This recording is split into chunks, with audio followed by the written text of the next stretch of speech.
ും നമ്മൾക്ക് മീറ്റിങ്ങിനെ കുറിച്ച് പറയുമ്പോൾ എങ്ങനെയാണ് ഇഫ് യു ഗോ എലോൺ നിങ്ങൾ തനിച്ച് മീറ്റിംഗിൽ പങ്കെടുക്കാൻ പോയാൽ ഇപ്പോൾ ഹോൾ മീറ്റിങ്ങിലൊക്കെ ആണെങ്കിൽ യു ക്യാൻ ലേൺ നിങ്ങൾക്ക് പഠിക്കാൻ സാധിക്കും. പക്ഷേ if you go with to മറ്റുള്ളവരെ കൂട്ടിപ്പോയാൽ യു ക്യാൻ ഏൺ നമുക്ക് നേടാൻ സാധിക്കും. അപ്പോൾ മൈ ഡിയർ ലീഡേഴ്സ്, നിങ്ങൾ ഇതിൽ വന്നിരിക്കുന്ന എല്ലാവർക്കും ഒത്തിരി നന്ദിയും കടപ്പാടും ആശംസകളും അഭിനന്ദനങ്ങളും അറിയിക്കുന്നു. ഇനി അടുത്ത പ്രോഗ്രാം മുതലെങ്കിലും നിങ്ങൾ കൂടുതൽ ആളുകളെ കൊണ്ടുവരണം.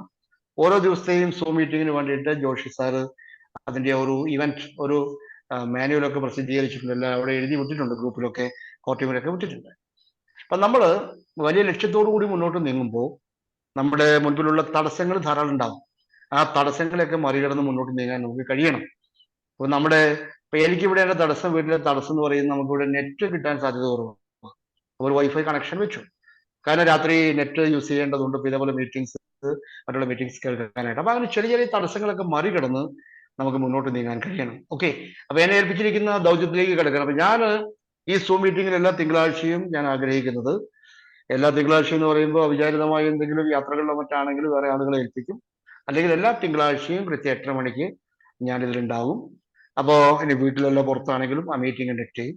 ഞാൻ ടോപ്പിക്കായിട്ട് അക്സെപ്റ്റ് ചെയ്യുന്നത് അല്ലെങ്കിൽ എടുക്കുന്നത് കുറച്ചുകൂടി ടഫായിട്ടുള്ള, അപ്പം നിങ്ങളെയൊക്കെ പഠിപ്പിക്കാൻ കഴിയുന്ന തരത്തിലുള്ള ഡയറക്ട് സെല്ലിങ്ങിനെ കുറിച്ചും അതിൻ്റെ ഒരുപാട് സിസ്റ്റങ്ങളെ കുറിച്ചും ഒരു ഡയറക്ട് സെല്ലിംഗ് കമ്പനി തിരഞ്ഞെടുക്കേണ്ട കാര്യങ്ങളെ കുറിച്ചും, ഇന്ന് ലോകത്തിലുള്ള 1,00,000-ലധികം ഡയറക്ട് സെല്ലിംഗ് കമ്പനികളുണ്ട്. അതിൽ വെസ്റ്റീജിന്റെ പ്രാധാന്യം അല്ലെങ്കിൽ മറ്റു കമ്പനികളുടെ പ്രാധാന്യം, വ്യത്യസ്ത തരം പ്ലാനുകൾ, പദ്ധതികൾ, ഏതാണ് നമുക്ക് വിജയിക്കാൻ അനുയോജ്യമായിട്ടുള്ളത്, ഇങ്ങനെ ഇതിനെക്കുറിച്ചെല്ലാം ഒരു വലിയൊരു അറിവ് നമ്മുടെ ഈ ഗ്രൂപ്പിന് കൊടുക്കണമെന്നാണ് ഞാൻ ആഗ്രഹിക്കുന്നത്. ഞാനിത് പഠിച്ചത് ഒരുപാട് വർഷങ്ങൾ കൊണ്ടാണ്, ഒരുപാട് എക്സ്പീരിയൻസും. അപ്പൊ ഞാൻ ഏതാണ്ട് സ്കൂളിൽ ജോലിക്ക് കയറി 20ാമത്തെ വയസ്സിൽ കയറി, അങ്ങനെ ആ ജോലിയിൽ പ്രവേശിച്ച സമയം മുതലേ ഡയറക്ട് സെല്ലിങ്ങിലൊക്കെ ഇങ്ങനെ കുറെ കമ്പനികളെ കുറിച്ച് കേട്ടിട്ടുണ്ട്, ചില മീറ്റിങ്ങുകളൊക്കെ അറ്റൻഡ് ചെയ്തിട്ടുണ്ട്. അപ്പൊ അങ്ങനെ ഒരുപാട് അറിവ് നേടാനായിട്ട് എനിക്കിത് ഉപകരിച്ചിട്ടുണ്ട്.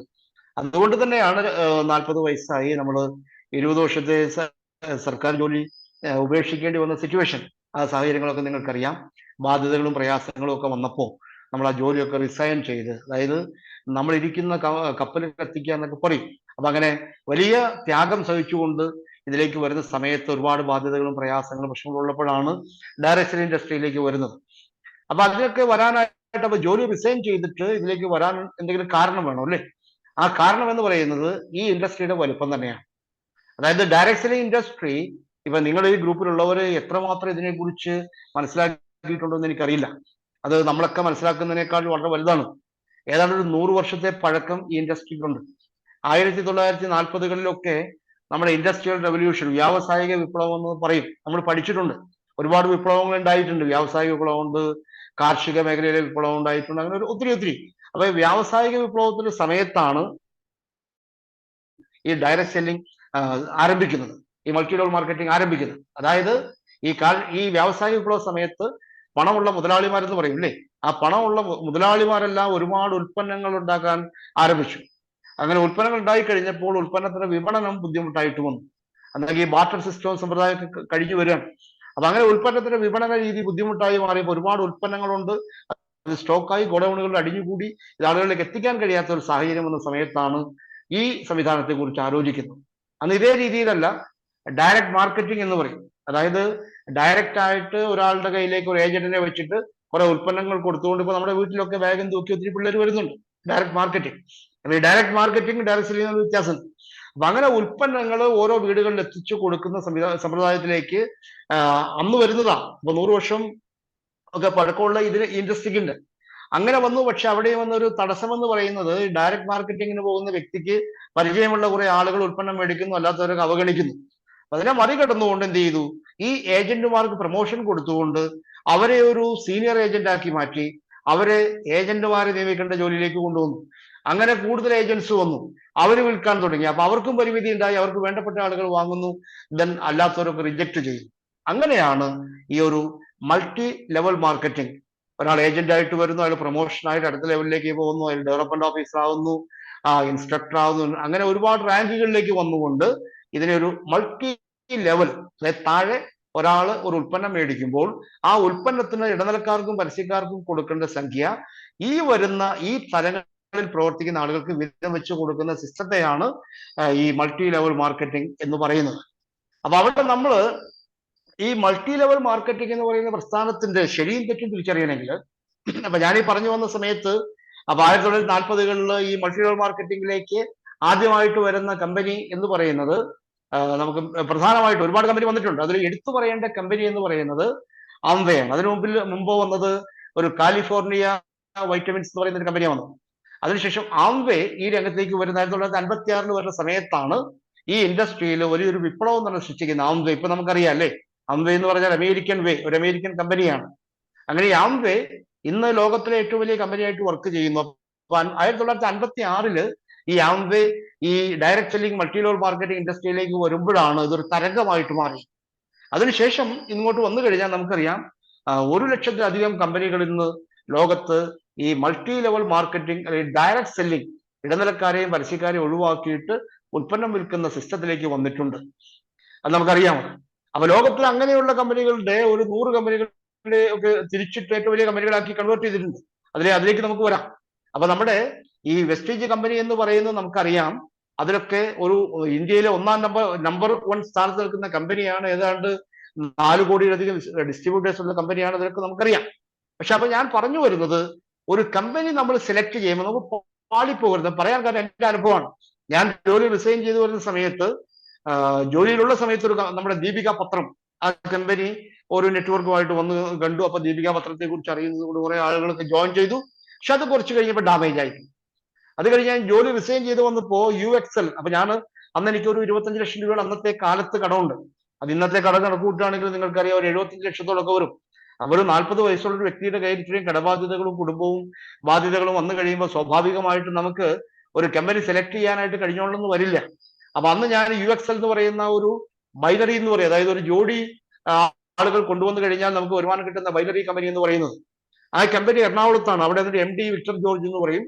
അദ്ദേഹമാണ് ശരിക്ക് എന്നെ കൈപിടിച്ച് ഇൻഡസ്ട്രിയിലേക്ക് കൊണ്ടുവന്നതും എന്നെ ഇതെല്ലാം വലിയ രീതിയിൽ പഠിപ്പിച്ചെടുത്തതും. ഒരു 4.5 വർഷം ഞാൻ ആ കമ്പനിയിൽ വർക്ക് ചെയ്തു. അവിടെ ഞാൻ ശ്രദ്ധിച്ച ഒരു വിഷയം ഉൽപ്പന്നമുണ്ടോ എന്നുള്ളതാണ്. അതായത് ഞാനിപ്പോ അബൂബക്കർ സാറിന് ഒരു ക്യാഷ് മേടിച്ചു, അതിന് എക്വലന്റ് ആയ ഉൽപ്പന്നം തന്നു കഴിഞ്ഞാൽ എനിക്ക് ബാധ്യതയില്ല. അവിടെ ഞാൻ ചിന്തിച്ച ഉൽപ്പന്നം ഉണ്ടോ എന്നാണ്. പക്ഷെ ആ ഉൽപ്പന്നം ഉണ്ട്, ഒക്കെ റെഡിയാണ്. ഇപ്പൊ നാഷണൽ പാനാസോണിക്കിന്റെ TV ഉണ്ട്, അല്ലെങ്കിൽ ജയ്പാൻ കമ്പനിയുടെ മിക്സി ഉണ്ട്. അങ്ങനെ നമുക്ക് ആവശ്യമുള്ള ഉൽപ്പന്നങ്ങളാണ്. അത് മാർക്കറ്റ് പ്രൈസുമായിട്ട് MRPക്ക് കൊടുക്കുന്നു. അതിൽ വരുന്ന ആ ഒരു മാർജിൻ നമുക്ക് നെറ്റ്വർക്കിലൂടെ തരുന്നു. പക്ഷേ അതും ഒരു 4.5 വർഷം കൊണ്ട് കഴിഞ്ഞപ്പോഴേക്കും നെറ്റ്വർക്ക് ഗ്രോ ചെയ്തപ്പോഴത്തേക്കും ഈ കമ്പനിക്ക് പല ഹിറ്റുകളിൽ വരുമാനം കൊടുക്കാൻ കഴിയാതെ വന്നു. ആ കമ്പനി നഷ്ടത്തിലേക്ക് വന്നു. ആ കമ്പനി അടച്ചുപൂട്ടേണ്ട അവസ്ഥയിലേക്ക് വന്നു. അപ്പൊ ഇങ്ങനെയാണ് നമ്മളപ്പോൾ ഉൽപ്പന്നം ഉണ്ടെങ്കിൽ പോലും ഒരു കമ്പനി അടച്ചുപൂട്ടേണ്ട അവസ്ഥയിലേക്ക് വരുന്നു. ഒന്ന് നമ്മൾ ആദ്യം മനസ്സിലാക്കേണ്ടത്, ഇന്ന് നമുക്ക് ഒരുപാട് മണി ചെയിൻ കമ്പനികളുണ്ട്. ഇപ്പൊ ഞാൻ ഒരു ഉദാഹരണം പറയുന്നത്, ഇപ്പൊ നമ്മുടെ ഓഫീസിൽ ഒരു മുജീബ് സാർ എന്ന് പറയുന്ന ഒരു അലൈൻ ഐ ഹോസ്പിറ്റലിൽ അതിന്റെ ഓണറാണ്. അദ്ദേഹം ഉൽപ്പന്നം മേടിക്കാൻ വന്നപ്പോൾ ഞങ്ങൾ ചർച്ച ചെയ്തു. അപ്പൊ അവരൊക്കെ ആദ്യം വെസ്റ്റേജിൽ ഉണ്ടായിരുന്നു, പക്ഷെ അദ്ദേഹം ഇപ്പോഴും വെസ്റ്റേജിൽ ഉൽപ്പന്നം മേടിക്കുന്നു. അവിടെ പറ്റിയത്, അവിടെ സജീവ് നായർ എന്ന് പറയുന്ന ഈ ആംവേ കമ്പനിയിലൊക്കെ ഒരുപാട് വലിയ ടീമൊക്കെ ഉണ്ടായി 10-25 വർക്ക് ചെയ്ത് 25 വർഷമൊക്കെ വർക്ക് ചെയ്ത ആള് ആ ആംവേ കമ്പനിയിൽ നിന്ന് മാറിയിട്ട് കമ്പനി അദ്ദേഹത്തെ സസ്പെൻഡ് ചെയ്തു. അത് അദ്ദേഹം ഒറ്റയ്ക്ക് ട്രെയിനിങ് ഒക്കെ നടത്തി ക്യാഷ് മേടിക്കാൻ തുടങ്ങി. അങ്ങനെ ഉണ്ടായ സസ്പെൻഷനാണ്.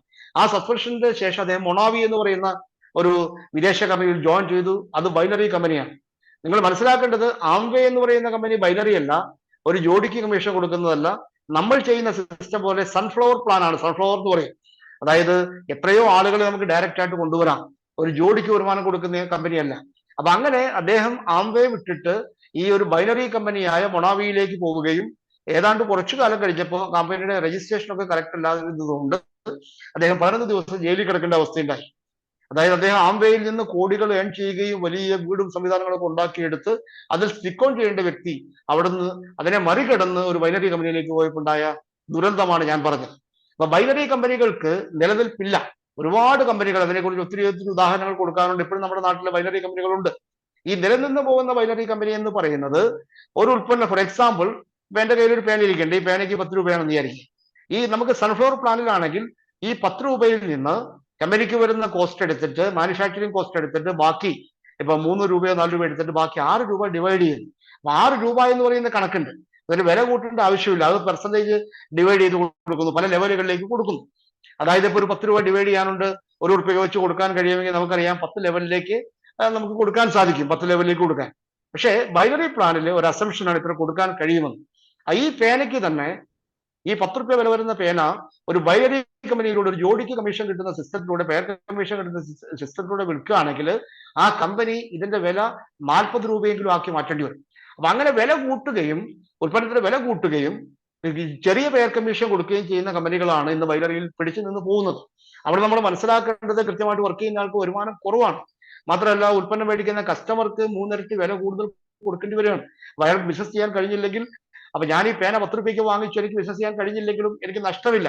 അതേസമയം ഞാൻ ഈ പേന 40 രൂപയ്ക്ക് വാങ്ങിക്കുകയും ബാക്കി 30 രൂപ എക്സ്ട്രാ കൊടുത്തത് ഇതിനെ ബിസിനസ് ഓപ്പർച്യൂണിറ്റി എന്നോട് പറഞ്ഞത് കൊണ്ടാണ്. പക്ഷെ എനിക്ക് അതിനകത്ത് 2 പേരെ ഒരു ജോഡി ചേർക്കാൻ കഴിഞ്ഞില്ലെങ്കിൽ എനിക്ക് എന്റെ 30 രൂപ നഷ്ടമാണ്. അപ്പൊ ഇതാണ് ഈ ബൈനറി സിസ്റ്റവും സൺഫ്ലവർ പ്ലാനും തമ്മിലുള്ള വ്യത്യാസം. അങ്ങനെ ഞാൻ പറഞ്ഞ UXL എന്ന് പറഞ്ഞ കമ്പനിയിലൂടെ, പക്ഷെ എനിക്ക് ആ കമ്പനിയിൽ എന്റെ ഞാൻ പറഞ്ഞു വരുന്നത് എന്റെ ഒരു ഡ്രീം, എന്റെ ഡിസയർ, എന്റെ അംബീഷൻ അത്രയും വലുതായതുകൊണ്ട്, രക്ഷപ്പെടണം എന്നുള്ള ഉറച്ച തീരുമാനം ഉണ്ടായിരുന്നത് കൊണ്ട് ഏതാണ്ട് 25 ലക്ഷം റുപ്യ കടബാധ്യതയും ഈ 4.5 വർഷം കൊണ്ട് എനിക്ക് തീർക്കാൻ കഴിഞ്ഞു. ഞാൻ പറഞ്ഞു വരുന്നത് ഡയറക്ട് സെല്ലിംഗ് ഇൻഡസ്ട്രിയിലേക്ക് കടന്നു വരുമ്പോൾ ഉണ്ടാവുന്ന ഒരു നേട്ടമാണ്. അപ്പോ 25 ലക്ഷം റുപ്യ നിങ്ങൾ മനസ്സിലാക്കുക, 4.5 വർഷത്തെ എന്റെ കഠിനാധ്വാനം കൊണ്ട്. ഞാൻ വീട്ടിലിരുന്നിട്ടില്ല, വീട്ടിൽ വരാറില്ല, രാവിലെ പോകും, പല ദിവസം കഴിയുമ്പോൾ വരും, രാത്രിയും പകലും ഒക്കെ വർക്കാണ്. പക്ഷെ എനിക്ക് ലക്ഷ്യത്തിലേക്ക് എത്താൻ പറ്റി. 25 ലക്ഷം റുപ്യക്ക് എന്റെ കടബാധ്യത തീർത്ത് എന്റെ മൂത്ത മോള് വിൻസി മോള് നഴ്സിംഗ് പ്രൊഫഷന് വേണ്ടി പോകുന്ന സമയത്ത് ഞാൻ ആ കമ്പനിയിൽ ഉള്ളത് കൊണ്ട് എന്റെ ATM-ൽ നിന്ന് ക്യാഷ് എടുത്ത് ലോൺ എടുക്കാതെ അവളുടെ പേയ്മെന്റ് കൊടുക്കാൻ സാധിച്ച ഒരു സംവിധാനം നിങ്ങളോട് ഞാൻ എൻ്റെ ഒരു ടെസ്റ്റിമണി, ഒരു ജീവിത സാക്ഷ്യമായിട്ട് പറയാം. സോ മൈ ഡിയർ ഫ്രണ്ട്സ്, അപ്പൊ നമ്മുടെ ഡയറക്ട് സെല്ലിംഗ് എന്ന് പറയുന്ന ഈ ഒരു ഇൻഡസ്ട്രി അത്രയും വലുതാണ്. പക്ഷെ ഒരിക്കലും നമ്മൾ ബൈനറി കമ്പനികൾ തിരഞ്ഞെടുത്തുകൂടാ. ബൈനറി കമ്പനികളുടെ കൂടെ പോയി കഴിഞ്ഞാൽ അത് ഇന്നല്ലെങ്കിൽ നാളെ ആവശ്യത്തിനുള്ള വരുമാനം ഡിവൈഡ് ചെയ്ത് കൊടുക്കുന്നുണ്ടെങ്കിൽ അടച്ചു പൂട്ടേണ്ട അവസ്ഥയുണ്ട്, ഉൽപ്പന്നത്തിന്റെ വില കൂട്ടേണ്ട അവസ്ഥയുണ്ട്. അപ്പൊ സൺഫ്ലവർ എന്ന് പറയുന്ന പ്ലാനാണ് ഏറ്റവും നല്ലത്. പിന്നെ എന്തുകൊണ്ട് ഈ ആംവേ പോലെയുള്ള അല്ലെങ്കിൽ മോഡികെയർ പോലെയുള്ള സൺഫ്ലവർ കമ്പനികളെ അപേക്ഷിച്ച് വെസ്റ്റീജിൽ കൂടുതൽ ആളുകൾ കൂടുതൽ വരുമാനം ഉണ്ടാക്കുന്നു, അല്ലെങ്കിൽ കൂടുതൽ ആളുകൾ സ്റ്റിക്ക് ഓൺ ചെയ്യുന്നു, അപ്പൊ കണ്ടിന്യൂസ് ആയിട്ട് വർക്ക് ചെയ്യുന്നു? നമുക്കറിയാം, നമ്മുടെ കൂടെ തന്നെ, എന്റെ കൂടെ ഇപ്പോൾ 1,18,000 ആളുകളുണ്ട്. ഈ 1,18,000 ആളുകളിൽ കുറെ ആളുകൾ, 100 പേരോട് നിങ്ങൾക്കറിയാം, കാറൊക്കെ വാങ്ങിച്ചു കഴിഞ്ഞു. ഇതിനകത്ത് ലക്ഷങ്ങൾ മേടിക്കുന്നവരുണ്ട്. ഇപ്പൊ മാസത്തിൽ ഒരു പ്രാവശ്യമാണെങ്കിൽ 5 ലക്ഷം മേടിച്ച ആളുകളുണ്ട്. ഇന്നിപ്പോ നിരന്തരമായിട്ട് 1 ലക്ഷവും 2 ലക്ഷവും 2 ലക്ഷവും 3 ലക്ഷവും മേടിക്കുന്നവരുണ്ട്. അപ്പോ ഇതിൽ സാധ്യതയാണ് ഞാൻ ഈ പറഞ്ഞു വരുന്നത്. അപ്പൊ അവിടെ വരുമാനം കിട്ടുമ്പോൾ സ്റ്റിക്ക് ഓൺ ചെയ്ത് ലൈഫ് ടൈം നമുക്ക് ചെയ്യാൻ പറ്റണമെങ്കിൽ നമുക്കൊരു സൺഫ്ലവർ പ്ലാൻ ഉള്ള വെസ്റ്റീജ് പോലത്തെ കമ്പനി ആവണം. ഓക്കെ, ഇതാണ്. അപ്പൊ നമ്മുടെ കമ്പനി സെലക്ട് ചെയ്തത് നമുക്ക് പാളിയിട്ടില്ല. ഞാൻ പറയുന്നത് എന്റെ അനുഭവത്തിന്റെ വെളിച്ചത്തിലാണ്. അപ്പൊ എന്റെ ജീവിതം, ഇപ്പൊ എനിക്ക് 61 വയസ്സ്, 62 വയസ്സായില്ല. ഈ ജീവിതത്തിന്റെ കാലഘട്ടത്തിൽ ഞാൻ ഒരുപാട്, നിങ്ങളെക്കാൾ ഒത്തിരി അനുഭവ സമ്പത്ത് എനിക്കുണ്ട്. ഡയറക്ട് സെല്ലിംഗിലേക്ക് ജോലി റിസൈൻ ചെയ്തു വന്ന മനുഷ്യനാണ് ഞാൻ. അതിനെക്കുറിച്ച് കൃത്യമായി പഠിച്ചുകൊണ്ടാണ് ഞാൻ ഇൻഡസ്ട്രിയിൽ വർക്ക് ചെയ്യുന്നത്. ഓക്കെ, ഇനി എന്റെ അപ്പൊ ഈ കമ്പനിയുടെ കാര്യങ്ങൾ, ഇനി ഡീറ്റെയിൽസ് നമുക്ക് കുറെ വരാം. എന്താണ് മൾട്ടി ലെവൽ മാർക്കറ്റിംഗ്, അല്ലെങ്കിൽ അതിന്റെ സിസ്റ്റത്തിലേക്കൊക്കെ ഓരോ തിരുവാഴ്ചയും പറയും. ഇവിടെ ജോഷി സാർ പറഞ്ഞതുപോലെ എന്റെ എക്സ്പീരിയൻസും കൂടെ ചുരുക്കി പറയാൻ ഞാൻ ആഗ്രഹിക്കുകയാണ്. അപ്പൊ ഞാൻ പറഞ്ഞു, 2009 മാർച്ച് 24 എനിക്കൊരു ആക്സിഡന്റ് ഉണ്ടായി. അതായത് ആദ്യത്തെ കടബാധ്യതകളൊക്കെ തീർന്ന് ബിസിനസ്സിലൂടെ ഒന്ന് റെസ്റ്റ് എടുക്കുന്ന സമയത്താണ്, ഇൻഷുറൻസ് മേഖല വർക്ക് ചെയ്യുന്ന സമയത്താണ് ഇത് ഉണ്ടാവുന്നത്. ബൈക്ക് ആക്സിഡന്റ് ആയിരുന്നു.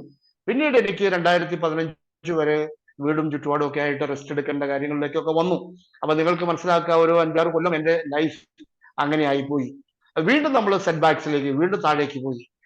മക്കളുടെ പഠനം, 3 പെൺമക്കളാണ്, അവരുടെ കാര്യങ്ങളൊക്കെ നോക്കേണ്ട അവസ്ഥയിലേക്ക് വന്നപ്പോൾ വീണ്ടും കടബാധ്യതകളൊക്കെ വന്നു. കുറെ കാലം സഹോദരങ്ങളൊക്കെ നമ്മളെ സംരക്ഷിക്കും, നാട്ടുകാരെ സംരക്ഷിക്കും, പിന്നീട് നമുക്ക് കഴിയാൻ പറ്റാത്ത അവസ്ഥ വരും. അങ്ങനെ ഇനി എന്ത് എന്നുള്ള ചോദ്യം ഇങ്ങനെ ദൈവത്തോട് ചോദിക്കുക. ധ്യാനത്തിനൊക്കെ പോകും, അങ്ങനെ ദൈവത്തോട് ചോദിക്കും.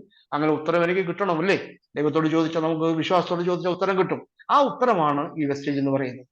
അപ്പൊ 2015 ഒക്ടോബർ 6-ാം തീയതിയാണ് നമ്മുടെ വെസ്റ്റേജ് കമ്പനിയുടെ കേരളത്തിലെ ബ്രാഞ്ച് ഓപ്പൺ ചെയ്യും. അതിന് ജസ്റ്റ് ഒരാഴ്ച മുൻപാണ് ജെയ്സൺ കുടി എന്ന് പറയുന്ന എൻ്റെ ഒരു സുഹൃത്ത്, അദ്ദേഹം 12 വർഷങ്ങൾക്ക് മുൻപുള്ള എൻ്റെ സുഹൃത്താണ്. എന്ന് പറയുമ്പോൾ നിങ്ങൾ മനസ്സിലാക്കണം, ഈ 12 വർഷത്തിൽ പിന്നെ ഞങ്ങൾ സംസാരിച്ചിട്ടില്ല, വിളിച്ചിട്ടില്ല. പക്ഷെ ഒരു ദൈവഹിതം പോലെ, ഒരു നിമിത്തം പോലെ, ഒരു ദൈവദൂതനെ പോലെ എന്നെ കൈപിടിച്ചുയർത്താൻ വേണ്ടി വെസ്റ്റേജ് എന്ന് പറയുന്ന ഇത്രയും നല്ലൊരു സംവിധാനത്തിലേക്ക് കൊണ്ടുവരാൻ വേണ്ടിയിട്ടാണ് ജെയ്സൺ സാർ എന്നെ വിളിച്ചത്. അപ്പൊ എന്റെ ആക്സിഡന്റിനെ കുറിച്ചൊക്കെ അന്വേഷിക്കാൻ വേണ്ടി വിളിച്ചതാണ്.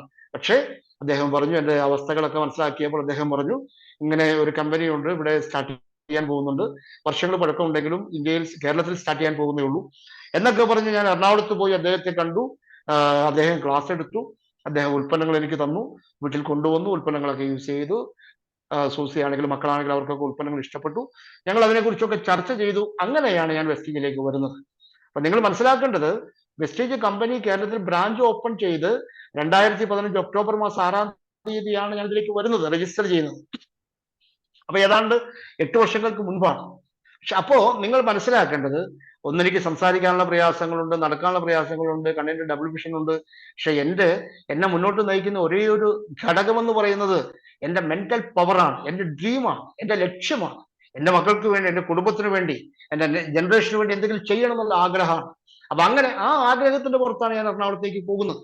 അങ്ങനെ ഉൽപ്പന്നം മേടിച്ചു വന്ന് സ്റ്റാർട്ട് ചെയ്യും. ആ സമയത്താണ് നമുക്ക് ഇതിന്റെ വർക്ക് സ്റ്റാർട്ട് ചെയ്യണമെങ്കിൽ എനിക്ക് ഹെൽത്ത് ഫുഡ് സപ്ലിമെന്റിനെ കുറിച്ച് അറിയില്ല.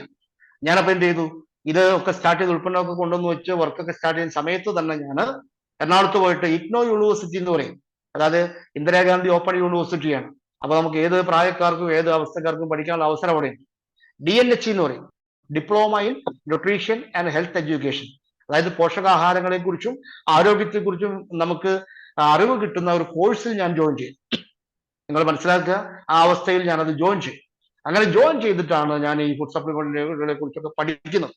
കാരണം അന്ന് വേറെ ഇവിടെ എറണാകുളത്ത് ഞാൻ ചെല്ലുന്ന സമയത്ത് കേരളത്തിൽ പിന്നെ ഞാൻ ഈ പറഞ്ഞ ഒരു സജീവ് നായരുടെ കാര്യം പറഞ്ഞല്ലോ അല്ലേ, അദ്ദേഹം വെസ്റ്റീജിന്റെ അംബാസിഡർ ആയിരുന്നു, ബ്രാൻഡ് അംബാസിഡർ ആയിരുന്നു. അദ്ദേഹം അതൊക്കെ ഒഴിവാക്കിയിട്ടാണ് ഇപ്പോ വേറെ ഒരു പ്രസ്ഥാനത്തിലേക്ക് പോയത്. അതിനെക്കുറിച്ച് നമുക്ക് പിന്നെ പറയാം. അദ്ദേഹം പോയ സിസ്റ്റമൊക്കെ ഇന്ന് അതിനെക്കുറിച്ച് സംസാരിച്ചു. ഇപ്പൊ ചുരുക്കി പറഞ്ഞാൽ ഒരു മണീച്ചിയൻ പ്രസ്ഥാനത്തിന്റെ പുറകിലാണ് ഉള്ളത്. അപ്പൊ അദ്ദേഹത്തിന്റെ വലിയ ടീമായിരുന്നു, എന്റെ കുഞ്ഞു ടീമാണ്. ഞാൻ 5 പേരാണെന്ന് ചെന്നതെങ്കിൽ അദ്ദേഹത്തിന്റെ ഈ രജിസ്ട്രേഷൻ കമ്പനി സ്റ്റാർട്ട് ചെയ്യുന്ന ഓപ്പണിംഗ് ഡേയിൽ വന്നത് 100 പേരാണ്. തിക്കിത്തിരക്കാൻ 100-200 ആൾക്കാരാണ് അദ്ദേഹത്തിന്റെ വന്നത്. അവിടെ നിന്നാണ് ഞങ്ങൾ തമ്മിൽ ആരോഗ്യപരമായ ഒരു മത്സരത്തിലേക്ക് വരുന്നത്. അപ്പൊ എന്നെ സംബന്ധിച്ചിട്ട് ഒന്നുമല്ലാത്തൊരവസ്ഥ, എൻ്റെ കയ്യിൽ പണമില്ല, ആരോഗ്യമില്ല, ഒന്നുമില്ല, ഒരു എനർജി, അതായത് എൻ്റെ മെന്റൽ പവർ മാത്രം, സ്വപ്നം മാത്രം വെച്ചുകൊണ്ടാണ് ഞാൻ വർക്ക് സ്റ്റാർട്ട് ചെയ്തത്. ഞാൻ ഇപ്പോഴും ഓർക്കണം, നിങ്ങൾക്കൊക്കെ ഞാനിത് പറയാൻ കാരണം നിങ്ങളൊക്കെ എത്രയോ ഭാഗ്യവാന്മാരാണ്. പിന്നെ നിങ്ങൾക്ക് കാറാച്ചുവേഷനെ കാണിക്കാം, വിൽസമാഷിനെ കാണിക്കാം, ജോഷി സാറിനെ കാണിക്കാം, രജീഷ് സാറിനെ കാണിക്കാം, ഷമീറ മേഡത്തെ കാണിക്കാം. അങ്ങനെ നമുക്ക് എടുത്തു പറയാൻ പറ്റുന്ന ഒരുപാട് ആളുകളെ, ഐഷത്താത്തെ കാണിക്കാം, മിനി മേഡത്തെ കാണിക്കാം. 100 കണക്കിന് ആളുകളെ സൃഷ്ടിച്ചിട്ടാണ് നിങ്ങളെയൊക്കെ ഈ ഇൻഡസ്ട്രിയിലേക്ക് കൊണ്ടുവരുന്നത്. നിങ്ങൾ മനസ്സിലാക്കുക, ഇന്ന് 1,18,000 ആളുകളെ ക്രിയേറ്റ് ചെയ്യാൻ എനിക്ക് സാധിച്ചെങ്കിൽ അന്ന് ഞാൻ വന്ന അവസ്ഥ, എൻ്റെ സാമ്പത്തിക സ്ഥിതി, എൻ്റെ ആരോഗ്യസ്ഥിതി എല്ലാം ഒരേ ഒരു ലക്ഷ്യം, ഒരു വലിയ ലക്ഷ്യബോധത്തോടുള്ള പ്രവർത്തനം, മെന്റൽ പവർ, മനസ്സിന്റെ ശക്തി, ദൈവവിശ്വാസം. വെസ്റ്റീജ് കമ്പനി 2 കൈ നീട്ടി സ്വീകരിക്കുമ്പോൾ ഈ കമ്പനി അടുത്ത തലമുറയ്ക്ക് വേണ്ടി എന്നെ രക്ഷപ്പെടുത്തുമെന്നുള്ള ചിന്തയിലൂടെയാണ് ഞാൻ വന്നത്. പക്ഷെ ഇന്ന് നിങ്ങൾ ആലോചിക്കുക, അപ്പൊ നമ്മൾ തമ്മിലുള്ള വ്യത്യാസം അതാണ്. നിങ്ങൾക്ക് സ്വപ്നമുണ്ടോ, നിങ്ങൾക്ക് ലക്ഷ്യബോധമുണ്ടോ എന്നൊക്കെ നിങ്ങൾ അനലൈസ് ചെയ്യുക. നിങ്ങൾ എന്തുമാത്രം വർക്ക് ചെയ്യുന്നു. ഞാൻ എറണാകുളത്ത് പോയിട്ടാണ് ഉൽപ്പന്നം മേടിക്കുന്നത്, എറണാകുളം ഓഫീസിൽ പോയിട്ടാണ് രജിസ്റ്റർ ചെയ്യുന്നത്, ജോയിൻ ചെയ്യുന്നത്. എന്നിട്ട് നമുക്ക് ഓൺലൈൻ ജോയിനിങ്ങിൽ ഓഫ്ലൈനാ.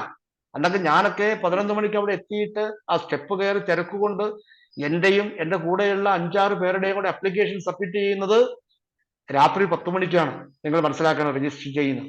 ഞാൻ അവിടെ നിന്ന് തിരിച്ച് നമ്മുടെ രാജ്യറാണി എക്സ്പ്രസിനാണ് മടങ്ങിപ്പോരുന്നത്. പിന്നീട് ഞാൻ ഈ ബസ്സിന് പോകാൻ തുടങ്ങി.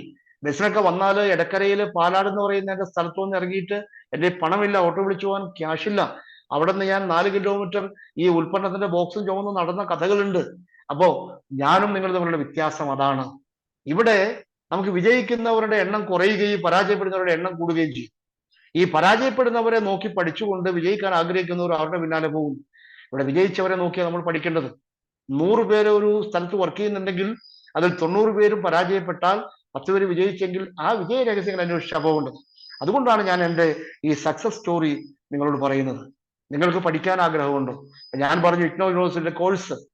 അങ്ങനെ ഞാൻ ഇതിനെക്കുറിച്ച്, ഈ സപ്ലിമെന്റിനെ കുറിച്ചൊക്കെ കൃത്യമായ ഒരു അവയർനെസ് അവർക്ക് കൊടുക്കണം. എൻ്റെ ടെസ്റ്റിമണി എന്താണ്, എൻ്റെ ജീവിതം ഈ സപ്ലിമെന്റിലൂടെ എനിക്ക് റിസൾട്ട് കൂടെ പറയാൻ ആഗ്രഹിക്കുക. അപ്പൊ നിങ്ങൾക്കറിയാം, ഞാൻ ഒരു ആക്സിഡന്റ് ആയി കിടന്നു, ഒരുപാട് സർജറികൾ, ഒരു 4 സർജറിയൊക്കെ കഴിഞ്ഞിട്ടുണ്ട്. അങ്ങനെ സർജറിയൊക്കെ കഴിഞ്ഞെങ്കിലും എനിക്ക് പൂർണ്ണമായിട്ട് ഭേദപ്പെട്ടിട്ടില്ല. അപ്പൊ ഞാനിങ്ങനെ സംസാരിച്ചുകൊണ്ടിരിക്കുമ്പോൾ അറിയാതെ മൂക്കിലൂടെ ബ്ലീഡിങ് ഉണ്ടാവും, രക്തം ഒഴുകും. ഇതിങ്ങനെ നമ്മുടെ ഷട്ടിലൂടെയൊക്കെ ഒഴുകി ഇറങ്ങുമ്പോഴാണ് ആളുകൾ എന്നോട് പറയുമ്പോൾ ഞാൻ ശ്രദ്ധിക്കുന്നത്. ഒരുപക്ഷെ ഹോട്ടലിൽ നിന്നാവാം, കൂട്ടുകാർ സംസാരിച്ചുകൊണ്ടിരിക്കുന്നതാവും.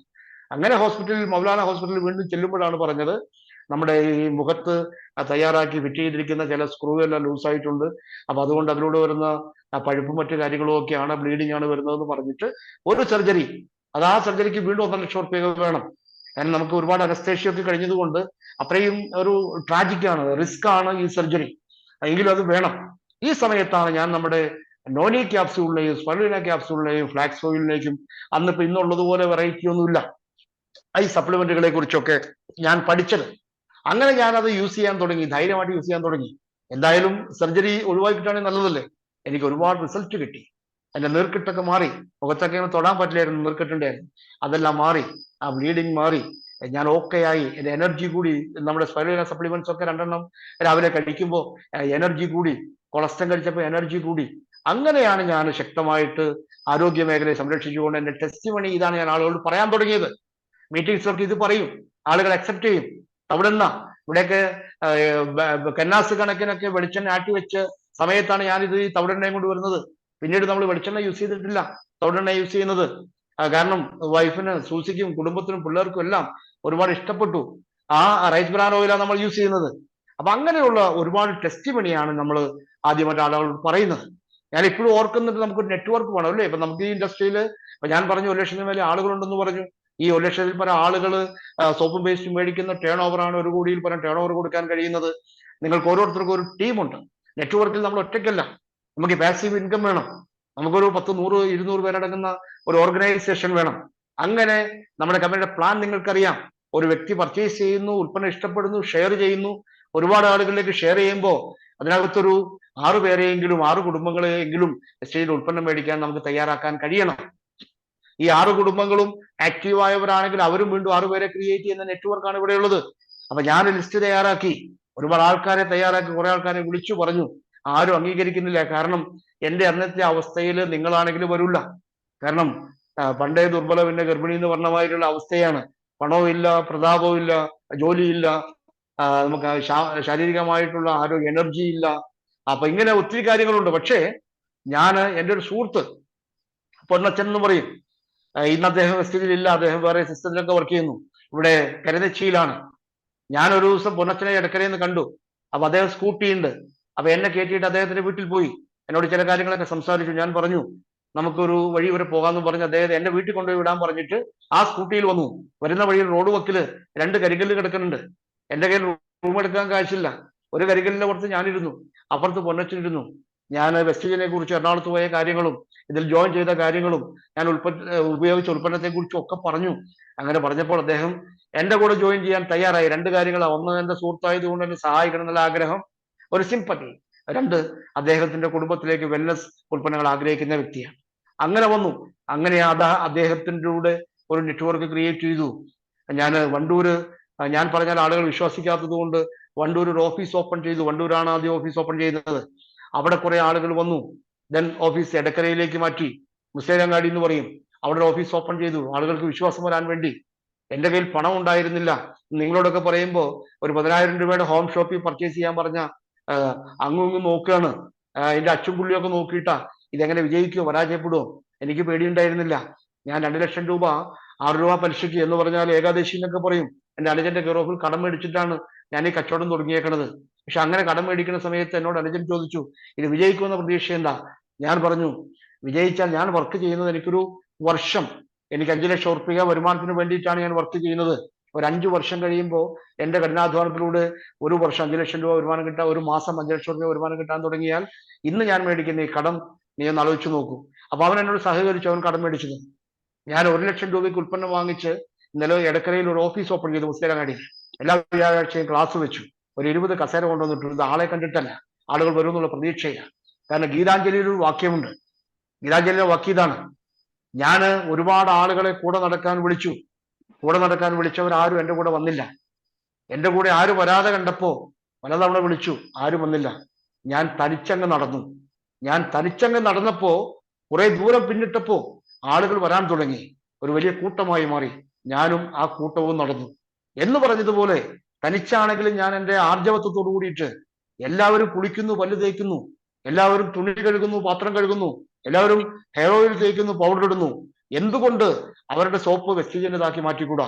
എന്തുകൊണ്ട് അവരുടെ പേസ്റ്റ് ഒരിക്കലെങ്കിലും വെസ്റ്റീജിലാക്കി മാറ്റിക്കൂടാ? ആ ചിന്തയിലൂടെയാണ് നമുക്ക് 135 കോടി ജനങ്ങളുണ്ട്. കേരളത്തിൽ 3.5 കോടി ജനങ്ങളുണ്ട്. ഇതൊക്കെ എന്റെ മനസ്സിലെ ചിന്തകളാണ്. ഒരാൾ അല്ലെങ്കിൽ വേറൊരാള് 10 പേര് നോ എന്ന് പറഞ്ഞാൽ 11ാമത്തെ ഒരാൾ എന്നെ കാത്തിരിക്കുന്നുണ്ടെന്നുള്ള തിയറി എനിക്കറിയാം. 10 പേര് നോ എന്ന് പറയുമ്പോ ഈ നോ എന്ന് പറയുന്നതാണ് എന്റെ എനർജി. നിങ്ങളൊക്കെ നോ എന്ന് പറയുമ്പോൾ വീണ്ടും ഞാൻ വർക്ക് ചെയ്യാൻ വേണ്ടി പഠിക്കുകയാണ്. കാരണം എന്തുകൊണ്ട് നോ പറഞ്ഞു? അവർക്ക് എനിക്ക് പറഞ്ഞു കൊടുക്കാൻ കഴിയാത്തതുകൊണ്ട് നോ പറഞ്ഞു. അങ്ങനെ പഠിച്ചാണ് മക്കളെ നമ്മൾ ഇവിടേക്ക് എത്തിയത്. അപ്പൊ ഞാൻ എന്റെ ടെസ്റ്റിമോണി പറഞ്ഞു ഉൽപ്പന്നത്തെ കുറിച്ചില്ലേ. എല്ലാ ഉൽപ്പന്നങ്ങളും സോഴ്സിംഗ് പിള്ളേർക്കൊക്കെ ഭയങ്കര ഇഷ്ടമായി. അവർക്ക് അവ ധൈര്യമായിട്ട് പറയാൻ എനിക്ക് ഇഷ്ടപ്പെട്ട കാര്യം ആളുകൾ ഷെയർ ചെയ്യാൻ തുടങ്ങി. ഒരു ഗ്രൂപ്പ് ഫോം ചെയ്തു. ചുരുക്കി പറഞ്ഞാൽ ആദ്യത്തെ മാസം ഇപ്പൊ നിങ്ങൾക്കറിയാം വെസ്റ്റീജിലെ ഒരു ലെവൽ പ്രൊമോഷൻ എന്ന് പറയുന്നത് ബ്രോൺസ് ഡയറക്ടറാണ്. ഈ ഗ്രൂപ്പിലിരിക്കുന്ന പല ആളുകളും ബ്രോൺസ് ആവാനൊക്കെ ആഗ്രഹിച്ചുകൊണ്ടാണ് ഇരിക്കുന്നത്. ഞാൻ അന്നത്തെ ബ്രോൺസ് ഡയറക്ടർഷിപ്പ് എന്ന് പറഞ്ഞാൽ ഇന്നത്തെ പോലെ എളുപ്പമല്ല. ഇത് കൊറോണ സമയത്താണ് 5500 PV വന്നത്. അന്ന് 10,000 PV ആണ്. നിങ്ങൾ ആലോചിച്ച് നോക്കുക, 10,000 PV, 10,001 PV വേണം. ഫാസ്റ്റ് ട്രാക്ക് ബ്രോൺസ് ഡയറക്ടർ ആവണമെങ്കിൽ 7,501 PV വേണം. ഇവിടെ ഈ 7,501 PV കൊണ്ടുവന്നുകൊണ്ട് ഞാൻ 15 ദിവസം കൊണ്ട്, നിങ്ങൾ ചിന്തിക്കണം, നിങ്ങൾക്ക് ഒന്ന് മനസ്സിരുത്തി ചിന്തിക്കുക. ഞാൻ എന്റെ സാഹചര്യങ്ങൾ മുഴുവൻ പറഞ്ഞു അല്ലേ. അപ്പോ 15 ദിവസം കൊണ്ട് ബ്രോൺസ് ഡയറക്ടറായ വ്യക്തിയാണ്. ഇന്ന് വെസ്റ്റീജില് ഒരാൾക്കും എന്നെ വെല്ലുവിളിക്കാൻ കഴിയില്ല. നിങ്ങൾ നെറ്റ്വർക്ക് ക്രിയേറ്റ് ചെയ്ത് 15 ദിവസം കൊണ്ട് ഒരു വർക്കാണ്. രാവിലെ വീട്ടിൽ നിന്ന് 5 മണിക്ക് ഇറങ്ങിയ രാത്രി എപ്പോഴാ വരാന്ന് അറിയില്ല. ഒരു വർക്കാണ്, ഒരു പ്രവർത്തനമാണ്, ഒരു ആർജവത്വം, എനർജിയാണത്. അതായത് നമുക്ക് ജീവിക്കണം എന്നുള്ള ആഗ്രഹമാണത്, വളരാനുള്ള ആഗ്രഹം, ബാധ്യതകൾ തീർക്കാനുള്ള ആഗ്രഹം, എന്റെ മക്കൾക്ക് വേണ്ടി, എന്റെ ഭാര്യയ്ക്ക് വേണ്ടി, എന്റെ കുടുംബത്തിന് വേണ്ടി ജീവിക്കാനുള്ള ആഗ്രഹം, എന്റെ മാതാപിതാക്കൾക്ക് വേണ്ടി. അല്ല, ഞാനത് പറയാൻ കാരണം ഈ ഒരു എനർജിയോടുകൂടി നിങ്ങൾക്ക് വർക്ക് ചെയ്യാൻ കഴിഞ്ഞാൽ ഈ 15 ദിവസം നിങ്ങൾക്ക് വേണ്ട. ഇന്ന് 5,500 PV മതി, 4,500 PV മതി ഫാസ്റ്റ് ട്രാക്ക് ബ്രോൺസ് ഡയറക്ടർ ആവാൻ.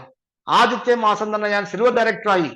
22,000 ഉറുപ്പിക വരുമാനത്തോടു കൂടിയാണ് ഞാൻ വെസ്റ്റീജിന്റെ ആദ്യത്തെ മാസത്തെ എന്റെ ചെക്ക് എന്ന് പറയുന്നത് 22,000 ഉറുപ്പിക. നിങ്ങൾ മനസ്സിലാക്കണം, ഒക്ടോബർ 6-ാം തീയതി ജോയിൻ ചെയ്യുന്നു.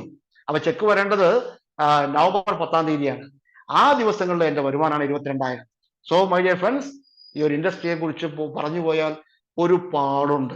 ഞാനൊക്കെ പറഞ്ഞാല് ദിവസങ്ങൾ പറഞ്ഞാൽ തീരൂല. അത്രയും എടുത്താ പോകാത്ത അനുഭവങ്ങളാണ്.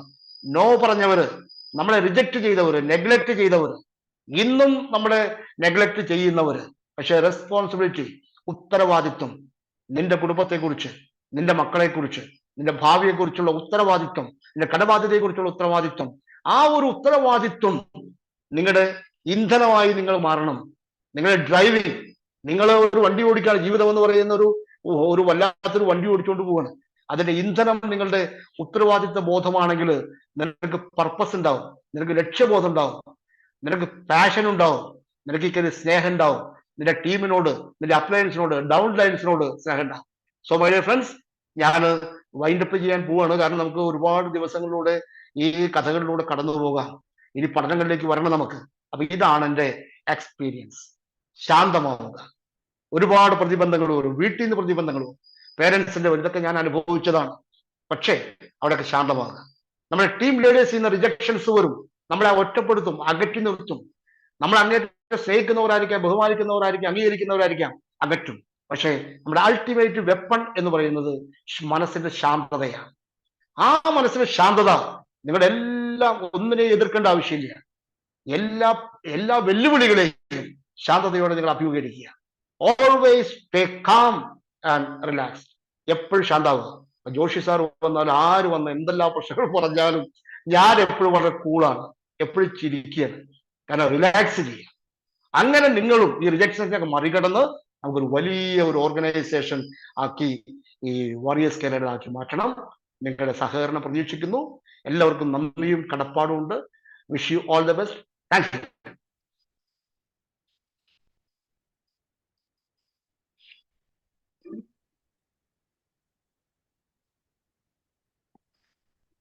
Okay sir, super. ഒരുപാട് പ്രാവശ്യം കേട്ടതാണെങ്കിലും ഇതൊക്കെ ഇങ്ങനെ കേൾക്കുമ്പോൾ നമുക്കൊരു പ്രവർത്തിക്കാനുള്ള ഒരു ഊർജം, അതാണ് ഇതിന് ഏറ്റവും മെയിൻ ആയിട്ടുള്ള കാര്യങ്ങൾ. അപ്പൊ 2-3 ദിവസത്തെ കാര്യങ്ങൾ നമുക്ക് സൂമിലെ കാര്യങ്ങൾ, 2-3 ചെറിയ ദിവസങ്ങൾ ലീവ് വന്നു, പള്ളി പെരുന്നാള് പ്രശ്നങ്ങളൊക്കെ ആയിരുന്നു. നാളെ മുതൽ എല്ലാവരും മാക്സിമം ആൾക്കാരെ പങ്കെടുപ്പിക്കുക. ഏകദേശം 30 ആൾക്കാരോട് 29 ആൾക്കാർ ഇവിടെ നമുക്ക് ആയിട്ടുണ്ട്. റെഡി ആയിക്കോളും. ഈ ഒരാഴ്ച കൊണ്ട് തന്നെ നമുക്ക് മാക്സിമം 50 മുട്ടിക്കാനുള്ള രീതിയിലേക്ക് നമുക്ക് എല്ലാവർക്കും എത്തിക്കണം. 2 മിനിറ്റേ ഉള്ളൂ. സാറൊക്കെ റെക്കോർഡിംഗ് ഒക്കെ നടക്കുന്നുണ്ട് അല്ലേ?